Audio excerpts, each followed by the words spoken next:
এক নদীতে দুটি বেত্তা মাছ থাকত। তাদের নাম ছিল টুনি আর মুনি। তারা খুব ভালো বন্ধু ছিল।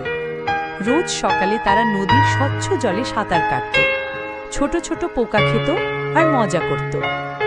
একদিন নদীতে বড় একটা জাল পড়ল। টুনি ভয় পেয়ে গেল, মুনি, আমরা কি ধরা পড়ব?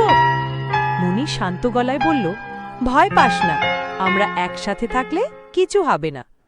তারা দুজনে মিলে জালের ফাঁক খুঁজতে লাগলো। টুনি বলল, তুই ওপরে গিয়ে ঠেলা দে, আমি নিচ দিয়ে টান দিচ্ছি। মুনি বলল, ঠিক আছে, আমরা পারব। অনেক চেষ্টা করার পর তারা জালের এক ফাঁক খুলে ফেলল। দুজনে দম ছেড়ে হেসে উঠল এবং সাঁতরে জালের বাইরে চলে এলো। তারা খুশিতে লাফিয়ে উঠল। মুনি বলল, দেখলি, একসাথে থাকলে ভয় কেটে যায়। টুনি হেসে বলল, আমরা যদি একসাথে থাকি কোনো বিপদই আমাদের আটকাতে পারবে না।